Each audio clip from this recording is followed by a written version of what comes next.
Hey everybody, welcome to this week's live Q&A. I have Jillian and Jordan here who together make up Lovely Loops. And I know a lot of you have taken their programs or know them from Instagram, so I'm really excited to have them here. I also have a cat on my lap who's scratching at me, so excuse me if I keep looking down. But yeah, so they're going to be talking to us about how to create new styles with your lettering, which they have the coolest little process for how to do that. And I'm so happy to have them on here to show you guys that. And so yeah, welcome guys.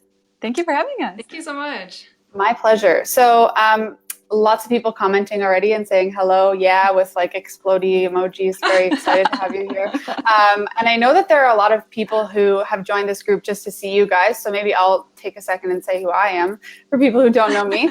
I am Becca and I run the Happy Ever Crafter. So I have an account just like Jillian and Jordan do for lettering and calligraphy on Instagram. And I also have this Facebook group that you would have had to join to be here. And yeah, so I'm running a series of Q&As, and today's guests are the lovely Loops. I don't know how many times I'm going to make that joke, but I can warn you guys it'll happen. So yeah, for anybody who doesn't know you two, can you give us a little rundown of who each of you are? Yeah, so I'm Jillian, and Jordan's on the other screen over there. And in case you couldn't tell or didn't know, we're twin sisters. My middle name is Lee, which is where we got the name Lovely Loops from. And my name is Loops. No, I'm just kidding. But so yeah, together our business name is Lovely Loops, and we actually live in two different states, which is why we're on separate screens. I live in Ohio, kind of near Cincinnati. Yeah, and I live near Nashville, Tennessee.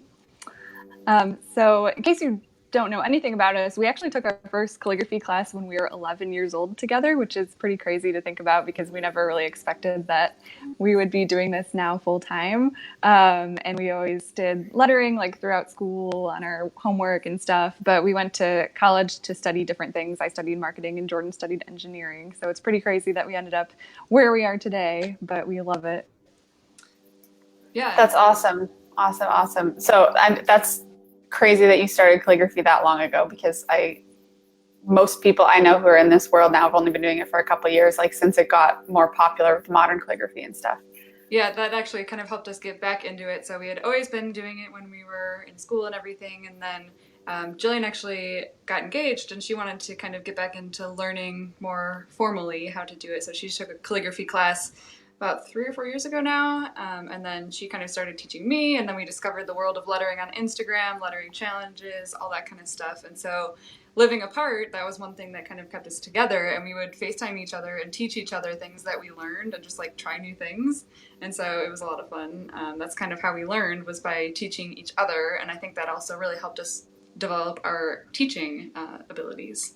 Yeah, for sure. I feel like I always learn the best when I'm teaching. Yes. That's awesome. You guys have like built-in Calligra besties. Exactly. Yeah. Nice. That's the best. So how did you guys come up with can you talk a little bit about your process with how to come up with new styles, or what your course is called and all that kind of stuff? Yeah, so we have a course, and we're going to give you kind of a preview of what our process is soon, with some word examples and some letter examples. But basically, one thing that when we were first starting actually trying to do calligraphy, it was like always really nerve-wracking because we didn't know if we were doing things right, and we were afraid to try new styles because like we didn't know if it was going to look right or if people were going to think that we were breaking the rules. But that's kind of what making new styles is. It is breaking the rules. And so we're both pretty analytical thinkers, and when we go back and look at things that inspire us, whether it's something that we see in a store or on Instagram or Pinterest, if you break it down and look at just like the very fundamentals, it helps not get so overwhelmed with how to create new styles. So when we break it down, and we'll show you kind of what it looks like, but if you break down into the very fundamentals and then change small variables of the fundamentals, when you put them back together, it creates a whole new style. And so you have a course for that, right? Yes. Yeah, so our course is called Letter Logic. Letter, obviously, lettering, and then logic is, it's kind of like demystifying like the creativity process by making it seem logical and methodical. So a lot of calligraphers are very creative, but there's also a lot of us rule followers. Like Jillian said, I studied engineering and she studied analytics and marketing. So we are very rule followers, and we like putting that to use and coming up with this analytical and logical way of allowing yourself to be more creative without getting stuck. I think that's awesome because I feel like, yeah, a lot of creative people just kind of hit like a roadblock and need some sort of guidance. And I think that there's a huge need for that. So awesome. So if anybody wants to find that course, actually, I'll just pop the link up on the screen. There's a page on my website now that's going to have everything we talk about in this interview. So if you go to the happyevercrafter.com/lovely-loops, not only can you find the link to their course, but you can also find the worksheets that they've given us as a freebie for this lesson in particular. So if you go to that right now, if you're on a computer, you can download the worksheets, but you can also get them later. There's no rush. So with all of that said, speaking of those worksheets, should we just get right into the lesson? For anybody who is going to have questions, inevitably there will be questions during this lesson and you guys are going to want to see different things demonstrated. Just try and hold them to the end and we will definitely give you a chance to ask questions and see some demos and stuff like that. But just try and keep it to a minimum as they're demonstrating and then we'll be able to get to them at the end. Anything else you guys want to chat about before you just jump right in and teach us everything you know? No, I think this is a good segue. So, like, even though we're twin sisters, we still have our own styles between the two of us. Everyone has their own signature style. Even though we're twins, that doesn't mean we have the same style. So, we're going to kind of show you some differences between what we do and explain them and show you how we come up with them. And just before we start, I want to pop up this one comment that someone just said in the chat. They said, letter logic is invaluable to helping you get unstuck with your lettering. It is phenomenal value. We can't see your comments, but thank you, whoever said that. Yeah, so whoever usually joins our Facebook videos, we cannot see your comments through this video, so just hold your questions and comments till the end if you have anything you want us to go over at the end. Yeah, cool. Okay, so I'm going to get off the screen and stop talking and let you guys take over, and then I will pop back in when it's time.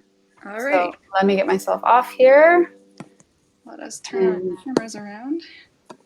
All right, go ahead. Okay, so we both have the same word written here, and we're going to kind of walk through, like, this is the basic version, and then walk through our process of how we can make it look a little bit more unique, whether you're trying to go for a more traditional style or you're looking to be more modern. We're going to walk through that now. So Jordan, do you want to get started? Yeah, so I'm just making sure that I think if you make sure that your word is centered in your view, then we'll... Oh, yeah. Okay. Here's the word. So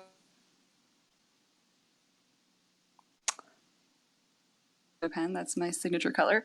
So I'm going to rewrite this word and I'm just going to make a few little changes to it.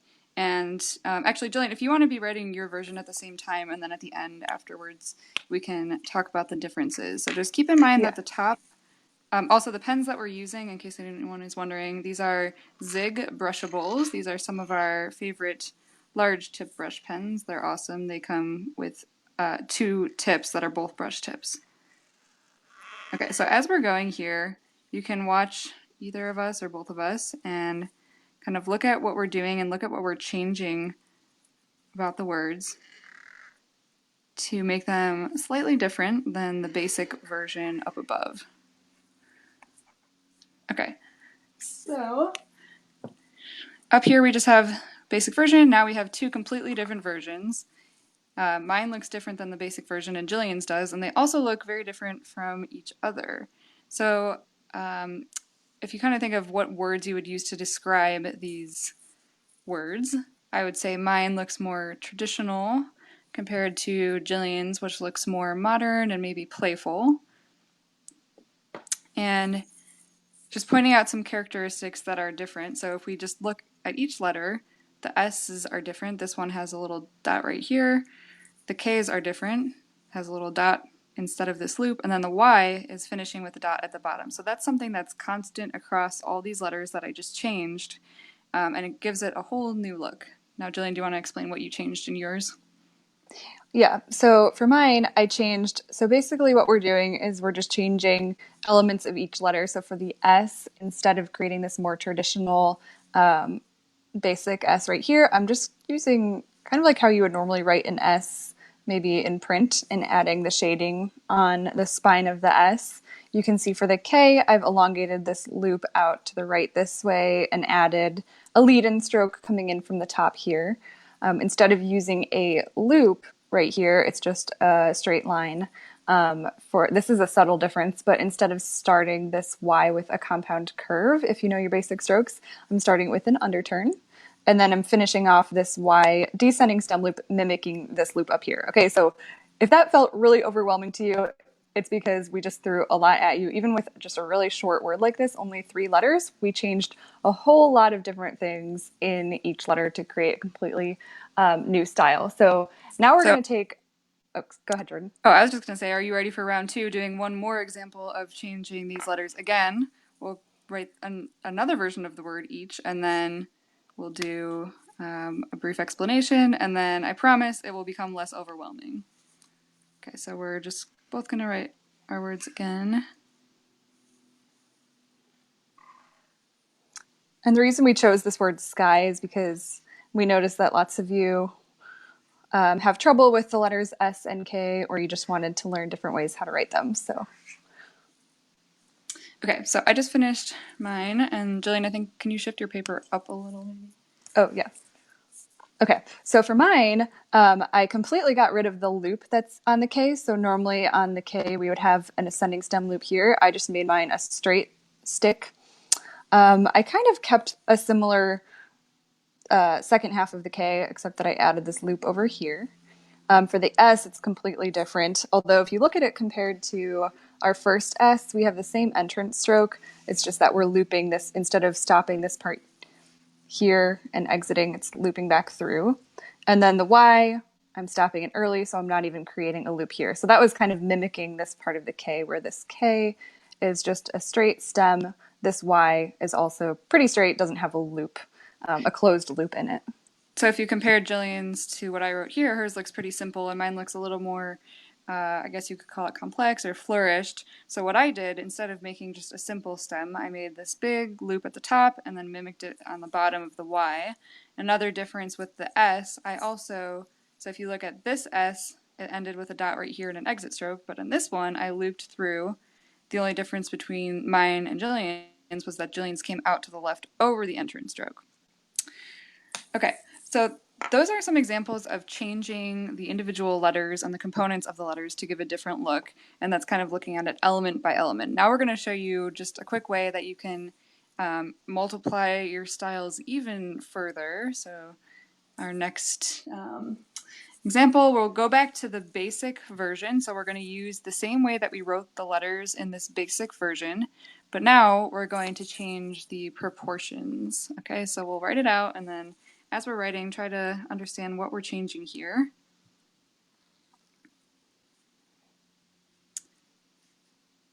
And what we're doing to achieve these completely different looks. And if you're watching in the comments, you can put your thoughts.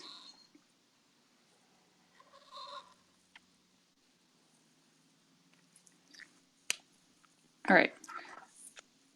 So the difference between what we just wrote, we used the same basic letter forms, but Jillian's in the pink color is more upright and mine is more slanted. So that is one big thing that we changed. The slant. So if you look at just where all the shades are on the letters, mine are almost 90 degrees to the baseline. So the baseline is where your letters rest. And so the slant is where the general stems of your letters are, or where all of the shading is.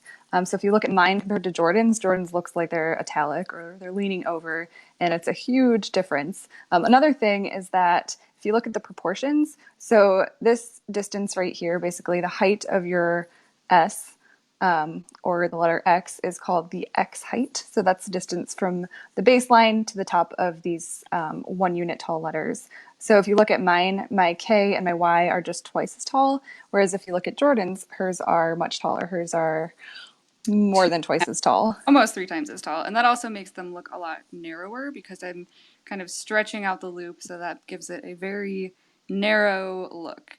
Okay, so now what we've done is we've written the word sky using different letter variations, but then also just changing some proportions and slants to completely change up the style. So you can also apply this to the other variations of the letters. You can use these letter types, but then make them more slanted or taller or shorter or wider, and that will change up the look. Okay. So we're going to kind of break this down even further, and Jordan's just going to take a deep dive into looking at the actual fundamental strokes. So if you're feeling overwhelmed, we're going to kind of take a step back. We just wanted to give you some context as to these different looks that you can create. I mean, all of these look very different from one another. Now we're going to kind of go deeper and look at the why. Okay, so you probably know or have heard of the fundamental strokes in calligraphy or brush lettering. And we have 7 basic strokes here, just writing them out quickly. Okay, so this is, if you consider this like your baseline, not the line, the baseline, but your base way of making these shapes. This is kind of how you learned how to make them, and if you're just writing and trying to be consistent, you'll make all of your shapes like this in your letters. So now we're going to talk about some things that you can change about the fundamental strokes, and I'm just going to use 2 of them as an example. I'll use the compound curve and I'll use the ascending stem loop and show you some things that you can change about these fundamental strokes, and then we'll see how that impacts the letters. So looking just at those 2 strokes, the first thing you can change, which we kind of just talked about, was the proportions. So you can change the width. You can make them either really narrow or really wide. So with the compound curve, if we made it really narrow versus if we made it really wide. And then same with the ascending stem loop. So Jillian's going to be taking notes as I'm talking. We can make the ascending stem loop really narrow or really wide. Okay, so that's number 1. Number 2 is changing the slant, which we just talked about. You can make it really upright, or you can make it, and that was actually not a great compound curve because it wasn't even on both sides, but you can make it upright like that, ignore that line, or you can make it really slanted. Now, usually you're going to be writing with slant angle on your paper to keep a consistent slant, but those are some things you can change about the compound curve and the ascending stem loop, so we can make it upright or slanted. Okay, the third thing we can change is the roundness of the letters, or another way of thinking about it is the pointiness. So with the compound curve, you can either make the first curve kind of pointy and then the second one curved, so this one is a little bit pointier here, or you can make the first one pointy and the second one the first one curved and the second one pointy. And then same with the ascending stem loop, you can make the top of it kind of more of a point rather than a curve. That's number 3. Number 4 is the bounciness, and this is just going to apply for the compound curve. So you can either make the first curve kind of come up above and then go down. If you've tried any bounce lettering, this might look familiar, going outside of the baseline and the header line. And then, okay, so that only applied to the compound curve. Now this is only going to apply to the ascending and descending stem loops. And that is adding a little tail at the end of the loop, so you can make the tail go up. This also is called a flourish, where you can make the tail go down like that. And then one last little bonus thing that is kind of more flourishing, but I love flourishing, so I'm going to include it, is adding an inner loop inside the loop, which would look like that. Or you can do it with this one as well. Okay, so just these 6 components we have changed about the compound curve and the ascending stem loop. Now to apply it to the other ones, you can think of the compound curve as being the overturn and the underturn, so you can apply these same changes to the overturn and underturn, and then the ascending and descending stem loop are just the upside down of each other. So if you're unfamiliar with all of this terminology, you can just kind of think of it as when you write your individual letters, usually they're made up of 2 distinct shapes, or 3 if you count the entrance stroke. So you don't have to know all of these terms that Jordan is throwing out there. If you're getting confused, it's just breaking down the letters, and we'll show you a couple more examples. But sorry, go ahead, Jordan. Okay, so now I'm just going to choose like a couple of these here on this page and put them together. So first I'm going to choose this ascending stem loop, this really round one, and then I'm going to choose a bouncy compound curve and put that together. And that will look like, does anyone know what letter I'm going to write if I make a compound curve with an ascending stem loop? So we'll make a wide or a big ascending stem loop and then a bouncy compound curve. Okay, then I'm going to do another option and put together, it's going to have a tail, it's going to be narrow, and then maybe make pointy.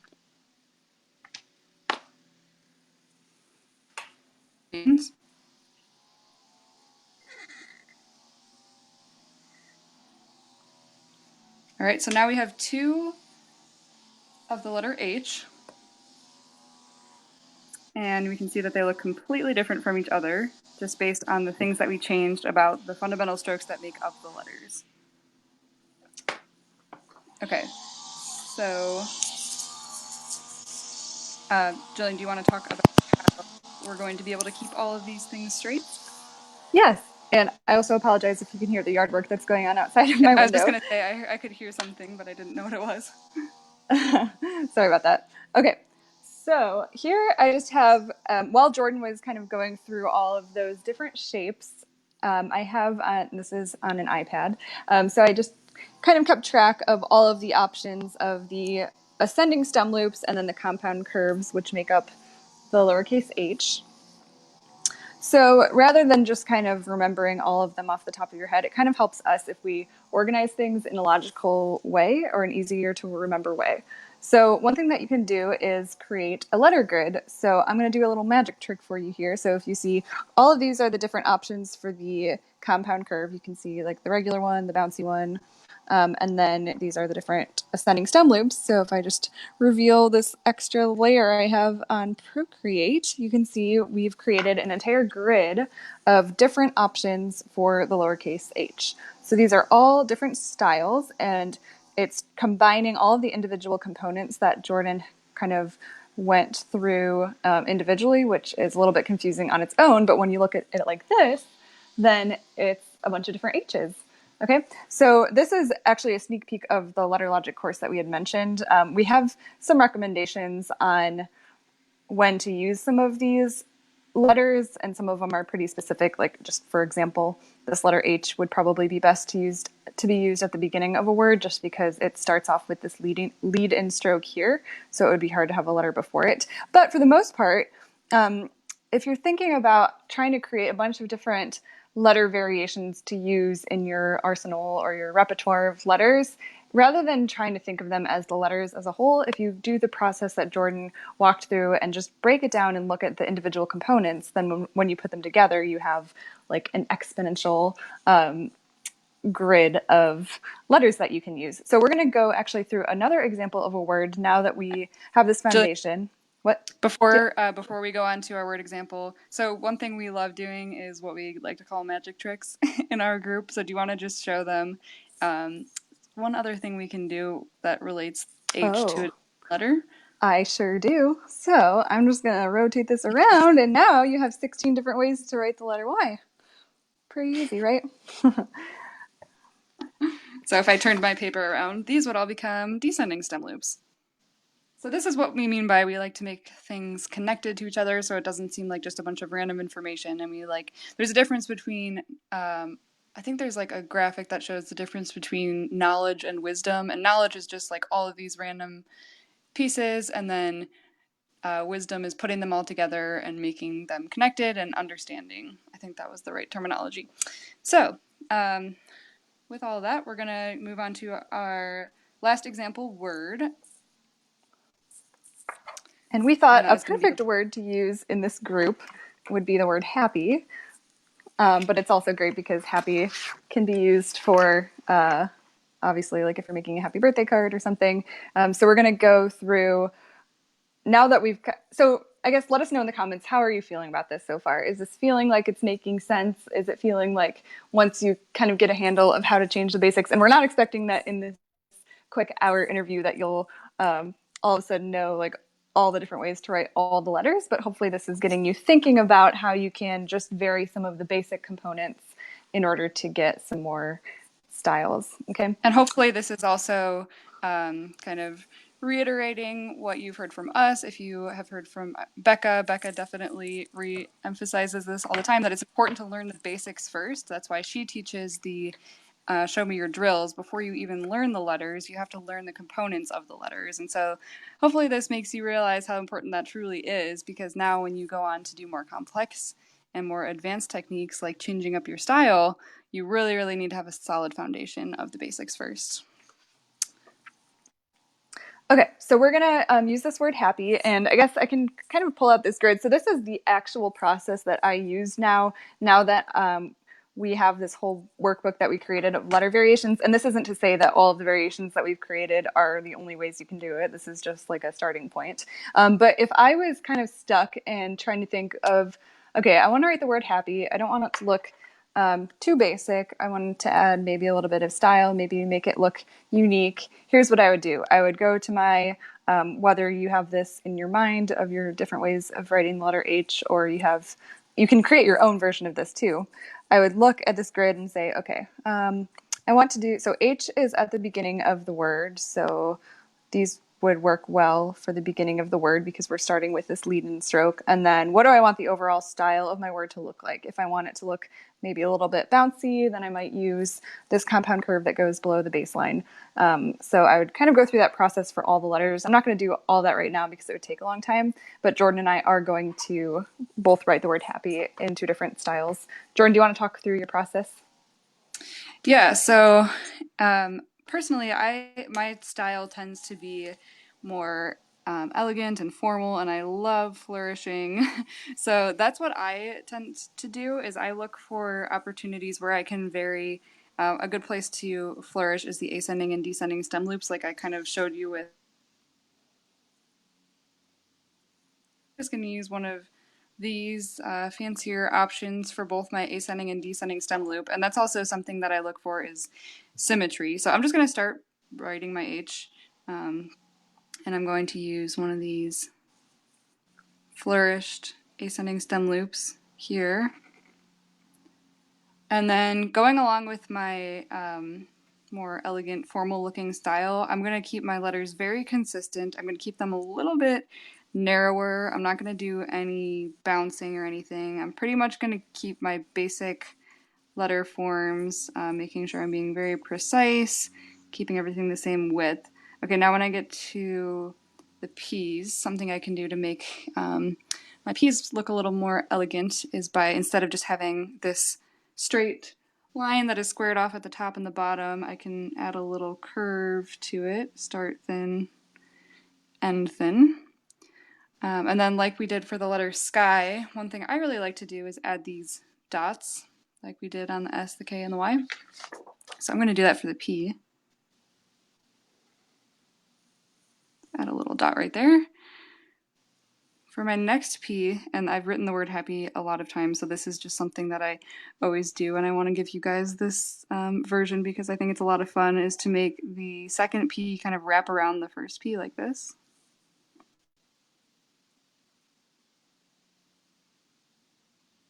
P. And then lastly, to do a mirror image of this stroke, because like we just saw, the H is just the Y upside down. So I'm just going to do the same thing I did, make an inner loop, and then finish it with the tail going in this direction. So that gives it a nice symmetrical look. The beginning and the end both have this flourish. I didn't change too much in the middle. I did add these dots, but you can see just adding those little changes makes this word go from the basic version to something a lot more complex. So Jillian, do you want to explain and show your way of doing it? Yeah, so I think since yours is kind of flowy and flourishy, maybe I'll try to do something a little bit edgier. So just thinking ahead, I'm going to try to reduce this loop and this loop to make them straight lines. So let's just start with the H. So I would do my entrance stroke. Instead of making this a loop, I'm just going to make it a straight stem. And then I think instead of making my compound curve nice and rounded like this, I'm going to add some edge to it. So I'm going to come up to a point at the top and then finish it off like I normally would. Instead of making a nice rounded oval here for my A, I'm going to, again, try to keep it a little bit edgy like this. It looks a little bit triangular. For my P, I'll do the stem the same way. Let's see. Jordan, what should I do for this loop here to make it look edgy? I'm thinking... You can make it kind of pointy to mimic the A. Oh yeah, maybe like... Pointy at the top and then more straight down. Yeah, like that. Yeah, like that. By the way, it's so nice having a calligraphy bestie. Someone who... So sometimes like I'll make something and then I'll send it to Jordan before I post it on Instagram, and then she sends it back with like a markup of her critiques. So... okay, so then for this Y, I think, well, first of all, I'm not going to make it a regular compound curve. I'm going to make it an underturn, or in other words, I'm not going to make this top rounded. I'm just going to make it flat, and I'll try to mimic this sharpness that I have here. So like this, and then I'll finish it off like that. Okay, so I would call this, I don't know, maybe this isn't like the edgiest thing ever, but it's definitely more edgy than this basic version. And I'm serious, this is how I actually do this. Like I do go this slowly and I do think about it in terms of the basic strokes. I know like when I was first starting out, like several years ago, I would see a style and I would just, I don't know, it seemed like the faster I did it, the more confident I was, but the worse it looked. Or like I didn't really know what I was trying to mimic. So then it ended up just not looking right. So by breaking it down into these individual pieces, and one thing Jordan mentioned, which is also key, is consistency. So you can see here, like this, the oval of my A here, if there was another letter in this word that had an oval in it, like for example, I don't know, let's just use the word or the letter G next to this. So if I was writing happy grandma, then I would start with a G and I would make my oval the same as this A. So it's going to look... Wait, can you move your paper to the left a little? Oh yeah. Can you see that? Yep. Okay. So I'd make my G oval like this, and then I would make my descender the same as the Y. So once you already have like the general style figured out for your basic strokes, then you just have to try your best to be consistent. Okay. Yeah. So if I was writing this, I wouldn't make my H the same way that Jillian did, because that would totally not match the style of just making a straight stem if everything else has all these loops and flourishes and everything. So you can kind of, once you apply these concepts, then you can look at the word as a whole and see what kind of style it's conveying and see what the application might be. And also like thinking about the application is really important. If you were making a fancy like happy wedding or I don't know, happy anniversary card or something more formal and fancy versus like a kid's birthday card, maybe for a kid's birthday card you would try to make it more playful style, and for something more formal you would want to go for something more elegant. Yes. So Jordan, was there anything else before? I know that there were some questions that people were asking about whether it was specific letters or just in general. Jordan, is there anything else that you wanted to explain about what we were just talking about before we move on to that? No, I think I'm good with this. We can keep our cameras facing this way so that we can demonstrate if there's any questions to answer. But Becca, if you wanted to let us know, come back on and let us know what the questions are. Yeah, so I'm back now, and I have put up a little thing on the screen telling people to submit their questions, but we did get some ahead of time that I think would be useful for you guys to demonstrate. So we had... Someone asked about tips for breaking down V, W, and X. Can you just maybe use your chart and show us a couple of the different variations for those? Yeah, let me grab that. So let me scroll to that page.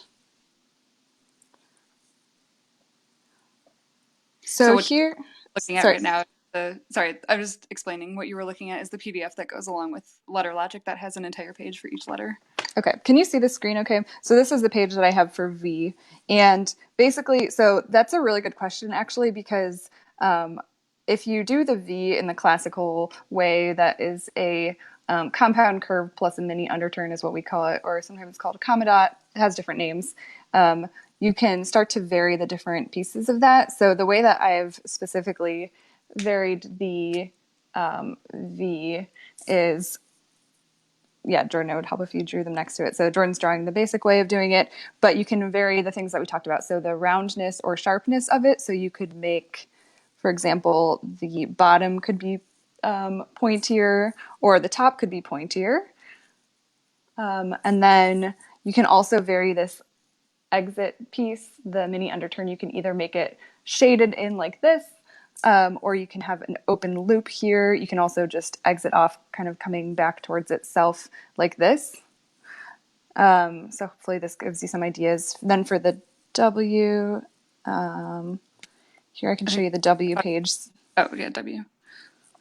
So the good news is, like, once you start to learn the variations for some of the basics, you'll notice that the end of the W is the exact same as the end of the V, like this last piece. So you could have it shaded in like this. You could have a loop like this. You could have it, sorry, I'm trying to zoom, coming back into itself.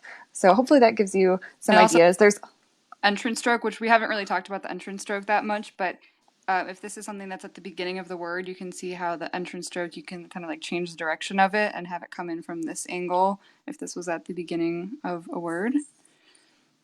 Yeah, and we do have some markers in this actual workbook that help you out with if you're really stuck or trying to figure out, okay, so like the S, for example, would be to start a word, start of the word, and then E would be if it was at the end of the word, M would be for modern, T would be for traditional.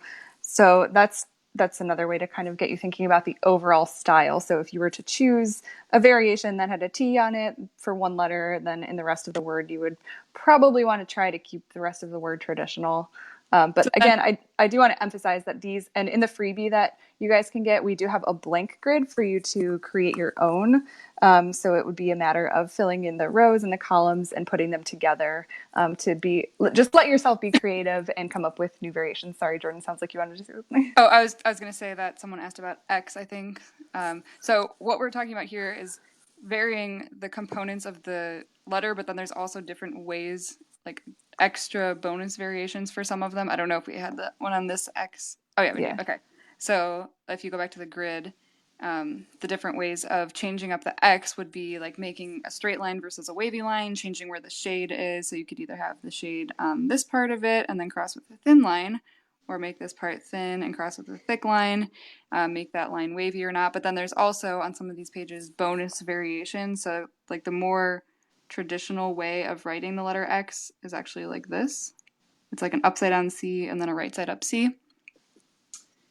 So that's kind of another thing to note, is that you can vary the shape of the letter itself, or you can completely introduce a new actual variation of the letter. Right. Awesome. Those are super helpful.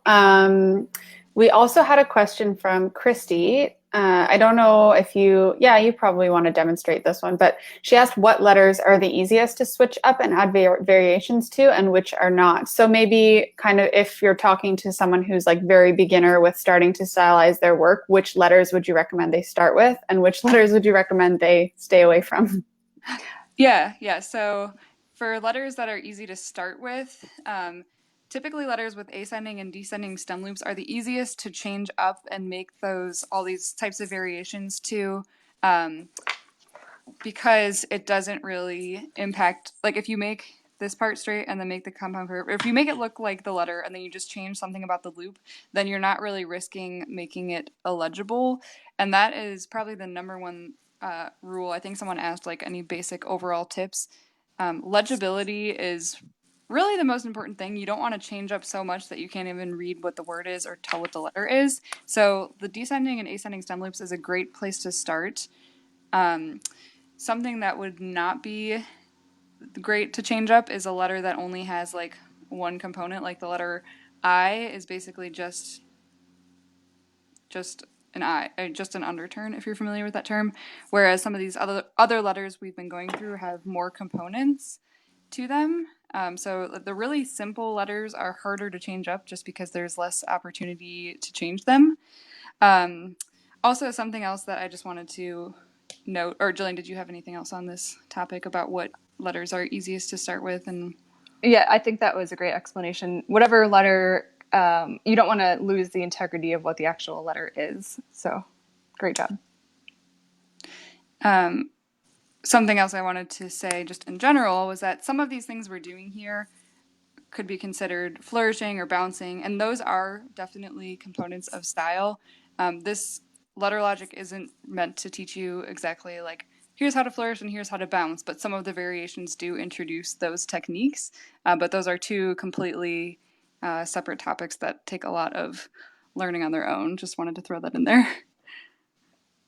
Which I really love, because a lot of people kind of jump over the step that you're teaching here. And I can say that I did that. I kind of walk people through the basics and then straight to bouncing and then straight to flourishing. And we don't really go through how to make all of these complete variations of letters. So I think it's a super useful tool for people.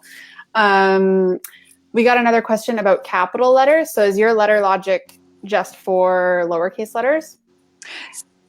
So right now it is, but we actually have been working on the capitals for the past couple months, and we are very, very close to being done with it. So that is an excellent question and great timing as well. Oh, that's exciting. Okay, so everybody who's listening, stay tuned for that. Do you guys want to give us a little sneak peek of like how they can break down a couple of the capital letters this way? Yeah, let me pull that up on my iPad over here. While Jordan's doing that, I just kind of wanted to go back really quick to the question about which letters are the easiest to start to vary. So one other thing that we kind of talked about at the beginning that is something that you can vary to create new styles without even changing the shapes of the letters is going back to that slant and proportion conversation. So you could experiment with making your letters more upright or making them more slanted. You could make them taller. So that could just be another thing if you're looking for an easy way to start experimenting, to start trying those different things. Okay, let me just turn up my brightness a little. I don't know how well you can see this. So this is the first time we've ever showed anything about the capitals version of letter logic. Here's just a quick example of the letter B. So some things that you can change about the capital letters are the stems, and then along with the stems, the entry elements. So that's the piece leading into the stem. And then the way that the rest of the letter interacts with the stem. So just showing quickly here, like wrapping around the stem or curling inwards or curling over it. That's just a few things. And the capitals are a lot more complex than the lowercase letters. So let me show you like a completely different example.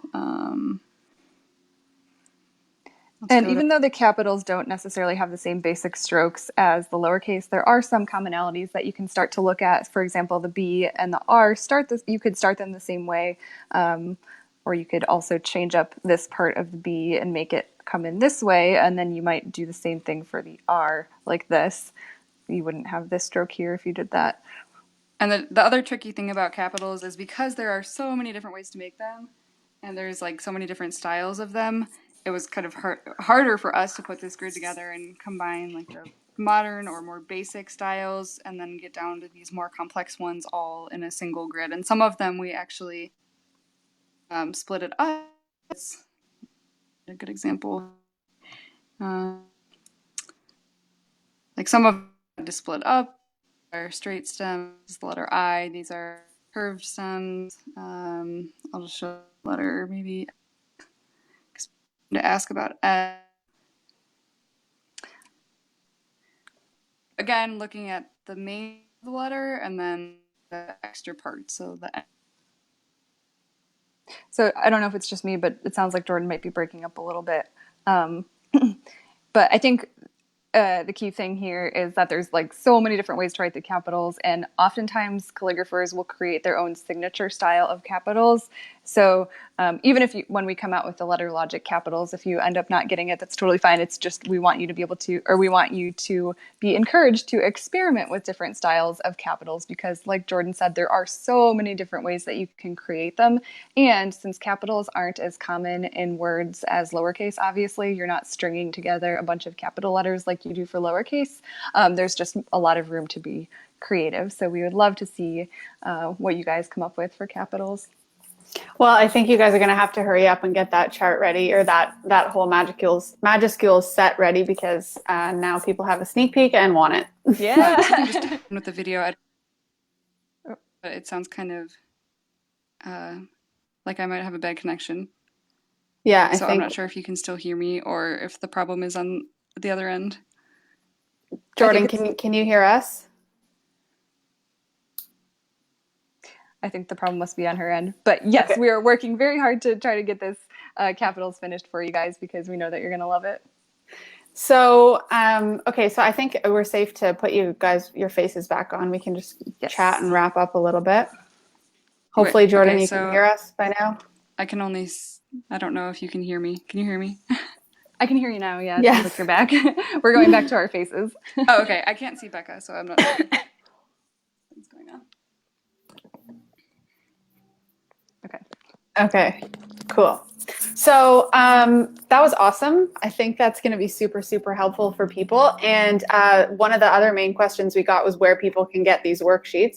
So I'm going to pop up this link again once more on the screen, so you can get some free worksheets that Jillian and Jordan have given us on my website. So they're just going to give you kind of an intro to everything we just talked about. And then on that same page, if you scroll to the bottom, there's also a link to their letter logic course, which is where that grid that they were showing us and all of the extras and the main part of their teaching comes in. So if you want to get that, how much is the course, guys?